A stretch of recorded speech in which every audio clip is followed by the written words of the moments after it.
welcome back everyone to this explainer. Today we're doing exactly what you asked for. We are counting down the top 10 defining events in the life of Ser Duncan the Tall. We're going to be tracking his absolutely incredible rise, going from an orphaned street urchin, just scraping by in the slums, all the way up to the absolute highest echelon of the Kingsguard.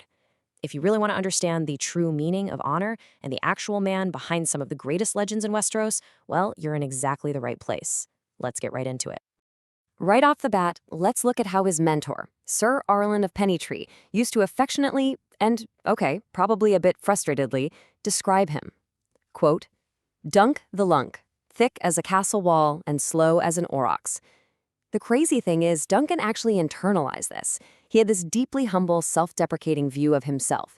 And as we go through this countdown, we're really going to contrast that deep-seated insecurity with the staggering reality that he ended up becoming one of the most celebrated, legendary knights in the history of Westeros.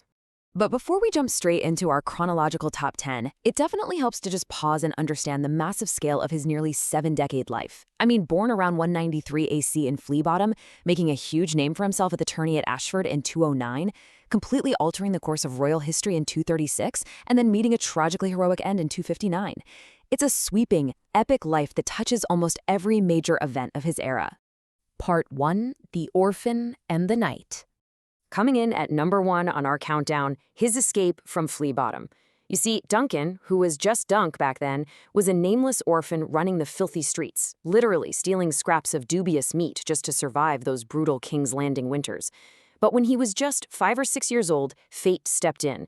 The humble hedge knight, Sir Arlen of Pennytree, found young Dunk chasing a pig through an alleyway, and, out of nowhere, decided to take him on as his squire. That singular random act of kindness pulled Dunk right out of the gutter and put a sword in his massive hand. And, his early life brilliantly illustrates his growth over the years. Even though he stood just an inch shy of 7 feet tall and eventually gained all these highborn titles like Lord Commander, he started as just Dunk of Flea Bottom. Sure, he'd be called Sir Giant or the Gallows Knight when he needed a mystery shield to hide his identity, but no matter what fancy armor he wore, he never forgot those rough slums.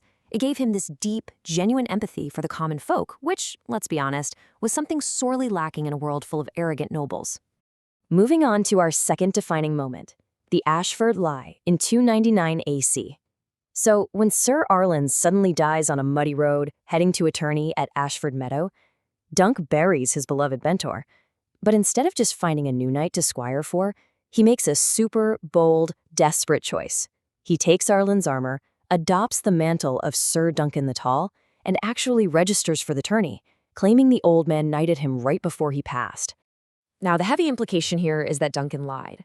Years later, when Lady Rohan Weber asks him straight up if Arlen really knighted him, Duncan just stares down at his massive feet and mutters, "No one else was like to do it."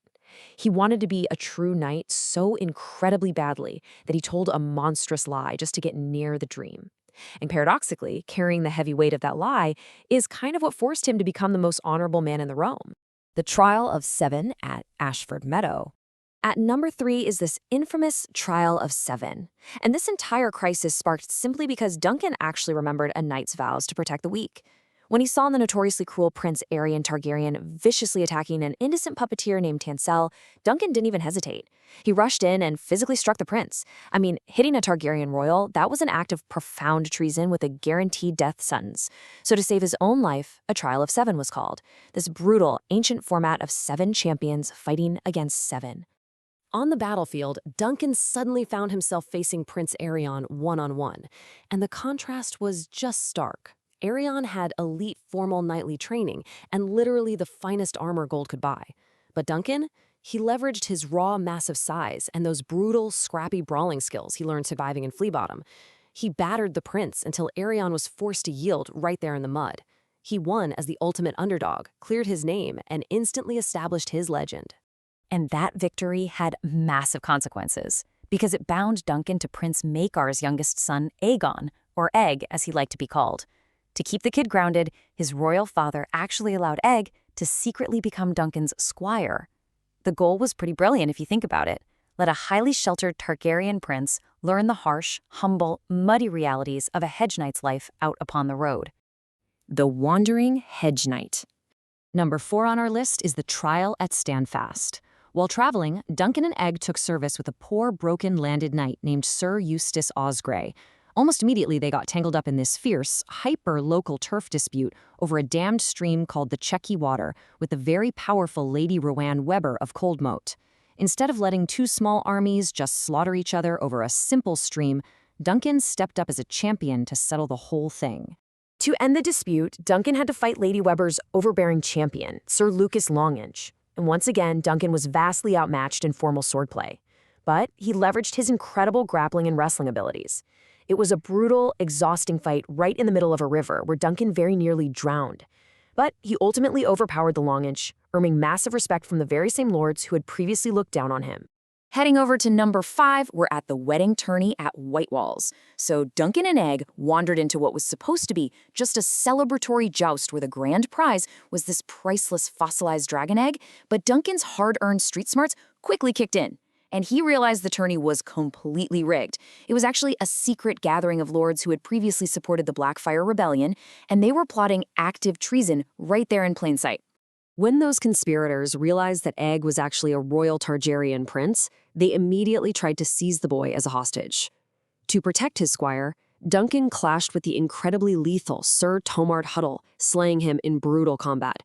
By exposing the conspiracy and keeping Egg safe, Duncan inadvertently helped the Hand of the King suppress the entire Second Blackfyre Rebellion before it could even field an army.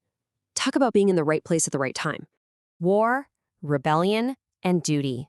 Coming in at number 6 is a super pivotal mission in late 233 AC. Aegon, his former squire, has now ascended the Iron Throne as King Aegon V. And one of Duncan's very first major acts in this new era is officially escorting King Aegon's brother, Maester Aemon, all the way north to join the Night's Watch at Eastwatch by the Sea. It's just a massive testament to the absolute unwavering trust the royal family placed in this former slum orphan. Our 7th defining moment is his ultimate battlefield triumph in 236 AC. During the 4th Blackfyre Rebellion, Ser Duncan, who is now a newly minted knight of the Kingsguard, faced off directly against the pretender Daemon III Blackfyre. In the muddy chaos of the rebellion, Duncan personally slew Daemon III, effectively crushing the war in a single swing and firmly securing King Aegon's reign. Event number 8 really showcases his unbreakable loyalty. In 239 AC, the incredibly dangerous Lord Lionel Baratheon, known as the Laughing Storm, renounced his fealty and started a full-blown rebellion. To stop a bloody, protracted war that would absolutely ravage the realm, Duncan served as King Aegon's champion in a trial by combat. He fought and defeated the Laughing Storm one-on-one, literally quelling a massive uprising with his own 2 hands. Lord Commander to Summerhall. At number 9. His elevation to Lord Commander of the Kingsguard. I mean, really think about this for a second.